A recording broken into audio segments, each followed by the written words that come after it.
Benvinguts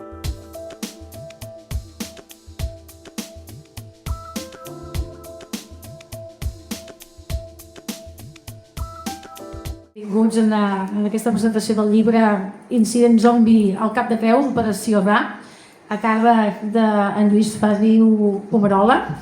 És un plaer, Lluís, tornar-te a tenir a la Casa de Cultura, en aquest cas, i presentant una obra més. De fet, quasi tots els que estem en aquesta sala coneixem en Lluís, però per aquells que no el coneixeu tant, doncs dir-vos que és llançanenc. Ell és cambrer d'ofici i és reconegut literàriament, que m'ha fet molta gràcia, com el guerriller dialectal. Bé, en Lluís no és pas el primer llibre que escriu. Ell en va publicar un, que es deia, i molts de vosaltres coneixereu, El recull casolà, l'any 2008. Va escriure un segon llibre, que es diu Llançar paral·lel 80, en aquest cas el 2016. Aquesta obra aplega un seguit d'històries ocorregudes en el nostre municipi, a Llançà, a través dels temps. Són històries contades amb cert humor, amb un punt eròtic i també algun escatològic, i aconsegueix novel·lar un munt d'aventures, com us deia, dels llançanencs i llançanenques als vols dels anys 80. En tot cas, com us deia, qui ens explicarà, qui ens parlarà d'aquesta obra és evidentment en Lluís. Agrair-vos en nom d'ell mateix i de l'Ajuntament de Llançà i de l'Àrea de Cultura la vostra presència. És fonamental en aquest cas que sempre com una persona tira endavant una iniciativa, en aquest cas en Lluís hi hagi gent que l'acompanyi, i dir-te en nom de l'Ajuntament de Llançà que estiguis pel que calgui, que et desitjo amb aquesta obra literària molt d'èxit i una vegada més, gràcies en nom de l'Ajuntament de Llançà. Gràcies. A vosaltres.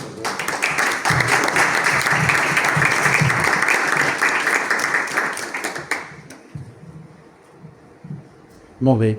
Jo ho estic una mica escrit perquè com que són diferents coses que vull dir, una mica sobre el que ha dit la senyora alcaldessa, és el primer llibre. El segon, he fet un porto d'escrit per fer una mica la cronologia de com ha anat aquests llibres que he escrit fins a arribar a aquest. Jo sempre dic que m'agrada fer d'escriptura, una novel·la de quilòmetre zero, perquè m'agrada portar-ho aquí. Com hem dit abans, hi ha el primer llibre, que va ser el Recull casolà, que va sortir l'any 2008. La primera tirada la vaig presentar, el llibre el vaig presentar al Senyor Sabatell en aquella època, i el ser un tema que ens ficava ben bé el nostre papa, doncs va acceptar de fer la col·lecció Sant Silvestre. Què ha passat des d'aquell Recull casolà fins a aquest Incident Zombi és que ha sigut un viatge literari cap a una llibertat narrativa.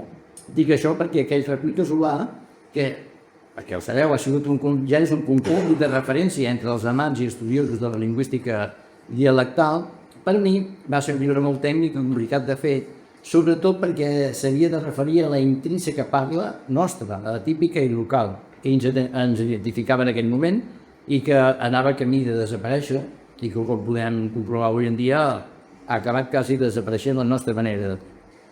Després, escriure el Llançar paral·lel 80 em va permetre trobar molta més llibertat creativa.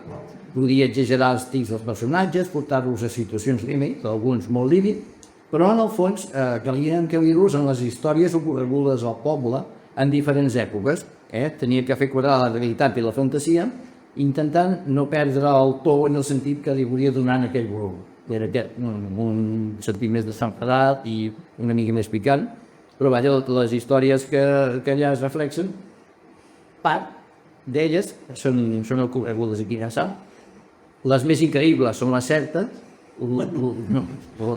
excepte els assassinats, que me'ls vaig tenir que inventar perquè no en tenim d'assassinats, no en tenia gaire aquí, i bueno, els assassinats són inventats, però les coses més extraordinàries dintre d'aquest llibre són certes, 100%.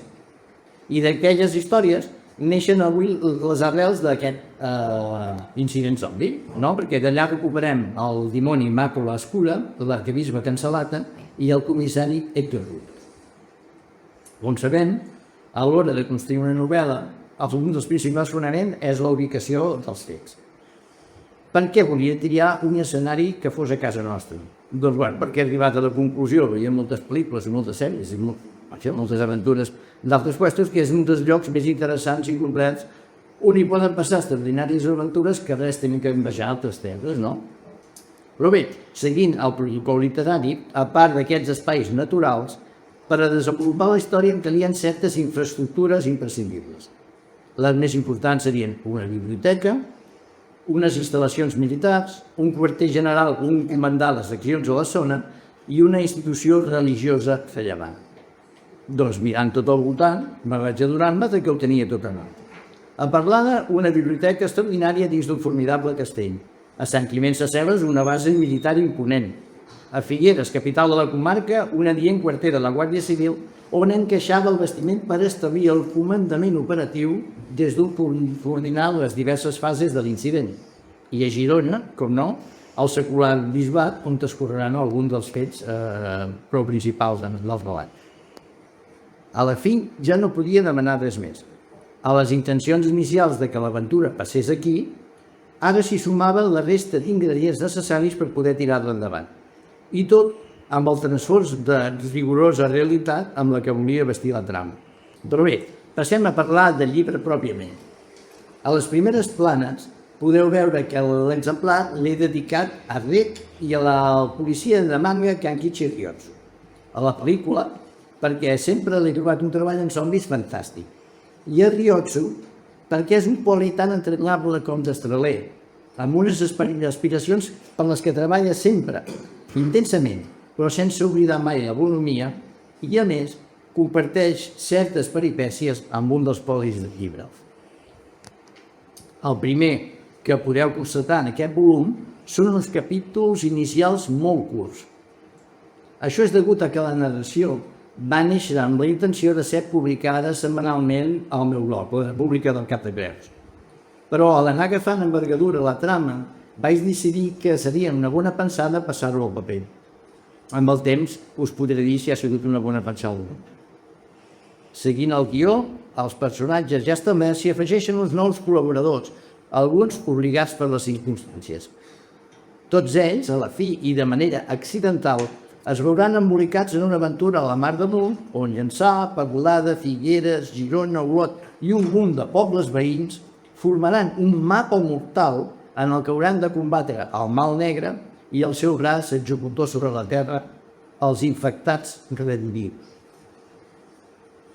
Amb tot, la novel·la intenta ser una cosa més que una crònica de terror que en una nit fosca i solitària us faci mirar de reüll totes les cantonades. Òbviament que alguns passatges, atesos els estremidors esdeveniments, són foscos i sinistres, o angoixants i corprenedors.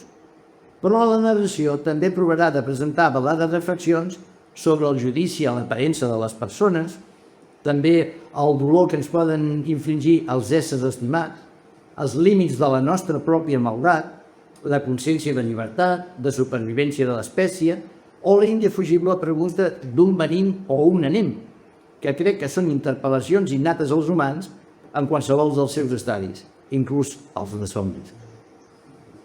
Evidentment, i com no podia ser d'altra manera, he continuat sent fidel a la meva intenció de promoure la supervivència dialectal a l'escriptura.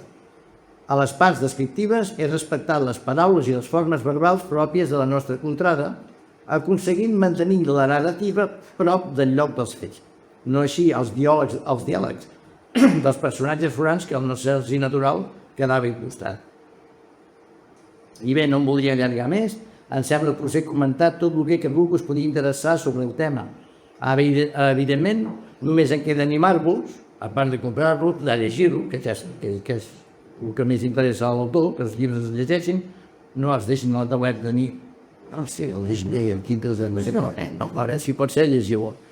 I la meva intenció és que de la mà d'un argument sòlid i àgil, jo crec que no és farragós ni pesat, amb girs inesperats podeu gaudir de com els protagonistes se les empesquen per lluitar contra el dimoni, zombis, espies, agents secrets, perilloses corporacions eclesiàstiques i foscos interessos militars i de multinacionals. Ho faran amb modestos recursos, però amb perspectiva i perspicàcia. posant damunt la taula el valor i la determinació que se'ls reclama als implicats en aquelles hores fosques. I fins aquí aquesta petita xerrada amb la que he intentat explicar-vos una mica com va sorgir aquest projecte, les seves diferents fases i les intencions amb les que s'ha anat construint aquesta nova obra. Si algú de vosaltres vol fer alguna pregunta, la pot fer sense cap problema. Moltes i moltes gràcies.